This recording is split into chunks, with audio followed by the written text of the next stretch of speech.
തെരഞ്ഞെടുപ്പ് കമ്മീഷൻ ഭരണഘടനയ്ക്ക് മുകളിലുള്ള സർവാധികാര സ്ഥാപനമല്ലെന്ന താക്കീതുമായി കോടതി.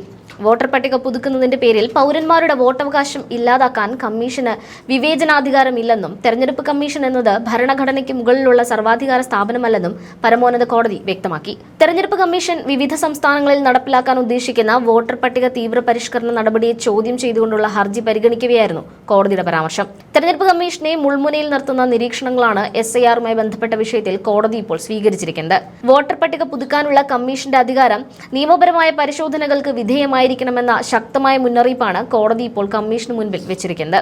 ഇന്ത്യൻ ഭരണഘടന പ്രകാരം ഒരു അതോറിറ്റിക്കും പരിധിയില്ലാത്ത അധികാരമില്ലെന്നും തെരഞ്ഞെടുപ്പ് കമ്മീഷന്റെ ഓരോ ചുവടുവെപ്പും ജുഡീഷ്യൽ പരിശോധനയ്ക്ക് വിധേയമാണെന്നും ജസ്റ്റിസ് ജോയ് മല്യ ബാഗ്ചി ഇതിനിടെ കർശനമായി ഓർമ്മിപ്പിച്ചു. യാതൊരുവിധ നിയന്ത്രണങ്ങളുമില്ലാതെ വോട്ടർ പട്ടിക പുതുക്കാൻ കമ്മീഷനെ അനുവദിച്ചാൽ അത് ജനാധിപത്യത്തിന് തന്നെ ഭീഷണിയാകുമെന്നും കോടതി ഓർമ്മപ്പെടുത്തി. വോട്ടർ പട്ടികയിൽ ഒരാളുടെ പേരുണ്ടാവുക എന്നത് ആ പൗരന്റെ മൗലികമായ സിവിൽ അവകാശങ്ങളുമായി നേരിട്ട് ബന്ധപ്പെട്ട കാര്യമാണ്. വോട്ടർ പട്ടികയിൽ നിന്ന് ഒരാളുടെ പേര് നീക്കം ചെയ്യപ്പെടുമ്പോൾ അയാൾക്ക് രാജ്യത്തെ ഭരണ പ്രക്രിയയിലുള്ള പങ്കാളിത്തം കൂടിയാണ് ഇല്ലാതാകുന്നത്. അതുകൊണ്ട് തന്നെ കൃത്യമായ നോട്ടീസ് നൽകിക്കൊണ്ട് പൗരന്റെ വിശദീകരണം കേൾക്കാതെ ആരുടെയും പേര് വെട്ടിമാറ്റാൻ കമ്മീഷനെ അനുവദിക്കില്ലെന്നും കോടതി വ്യക്തമാക്കി. റെപ്രസന്റേഷൻ ഓഫ് പീപ്പിൾസ് ആക്ടിലെ സെക്ഷൻ 21(2) പ്രകാരം നിയമം അനുശാസിക്കുന്ന കൃത്യമായ വഴിയിലൂടെ മാത്രമേ വോട്ടർ പട്ടിക പുതുക്കാൻ പാടുള്ളൂ. കമ്മീഷൻ അവരുടെ സ്വന്തം താൽപര്യപ്രകാരം നിയമങ്ങൾ വളച്ചൊടിക്കരുത് എന്നതാണ് സുപ്രീം കോടതിയുടെ ശക്തമായ നിലപാട്. കേരളം, പശ്ചിമ ബംഗാൾ, തമിഴ്നാട് തുടങ്ങിയ സംസ്ഥാനങ്ങളിൽ തെരഞ്ഞെടുപ്പിന് മുന്നോടിയായി വളരെ ധൃതിപ്പെട്ട് കമ്മീഷൻ നടത്തിവരുന്ന വോട്ടർ പട്ടിക പുതുക്കലുമായി സംബന്ധിച്ചുള്ള ആശങ്കകളാണ് ഹർജിക്കാർ പ്രധാനമായും ഉന്നയിക്കുന്നത്. കഴിഞ്ഞ വർഷം ബീഹാറിൽ തുടങ്ങിയ ഈ നടപടിക്രമങ്ങൾ പിന്നീട് മറ്റ് സംസ്ഥാനങ്ങളിലേക്ക് കൂടി വ്യാപിപ്പിക്കുകയായിരുന്നു. ഈ പ്രത്യേക പരിഷ്കരണത്തിലൂടെ യഥാർത്ഥ വോട്ടർമാരെ, പ്രത്യേകിച്ച് സാമൂഹികമായി പിന്നോക്കം നിൽക്കുന്ന വിഭാഗങ്ങളെ പട്ടികയിൽ നിന്ന് കൂട്ടത്തോടെ പുറത്താക്കാൻ സാധ്യതയുണ്ടെന്ന് അസോസിയേഷൻ ഫോർ ഡെമോക്രാറ്റിക് റിഫോംസ് ഉൾപ്പെടെയുള്ള സംഘടനകൾ കോടതിയെ ബോധിപ്പിച്ചു. ഈ വാദത്തിനിടയിൽ കോടതി പങ്കുവച്ച ചില വൈകാരികമായ ചരിത്ര പശ്ചാത്തലങ്ങൾ കൂടി പരാമർശിക്കേണ്ടതുണ്ട്. ഇന്ത്യയുടെ വിഭജന കാലത്ത് അതിർത്തി പ്രദേശങ്ങളിൽ വോട്ടർ പട്ടികകൾ നിരന്തരം നിരീക്ഷിക്കേണ്ടതിന്റെ ആവശ്യകതയുണ്ടായിരുന്നു.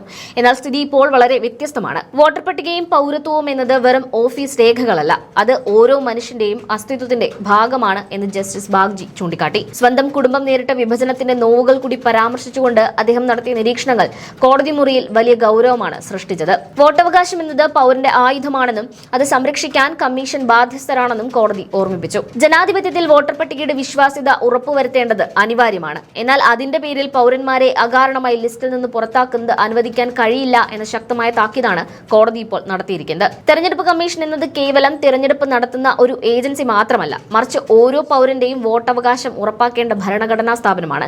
നിയമം അനുശാസിക്കുന്ന രീതിയിലല്ലാതെ വോട്ടർ പട്ടികയിൽ മാറ്റങ്ങൾ വരുത്താൻ കമ്മീഷന് കഴിയില്ല എന്ന ശക്തമായ നിലപാടാണ് കോടതി ഇപ്പോൾ എടുത്തിരിക്കുന്നത്. വരും ദിവസങ്ങളിൽ ഈ കേസിൽ കോടതി നൽകുന്ന അന്തിമ വിധി വരാനിരിക്കുന്ന തെരഞ്ഞെടുപ്പുകളുടെ സുതാര്യതയെ നിർണ്ണയിക്കും. കൂടുതൽ നിരീക്ഷണങ്ങൾക്കായി ഈ കേസ് കോടതി വീണ്ടും പരിഗണിക്കും.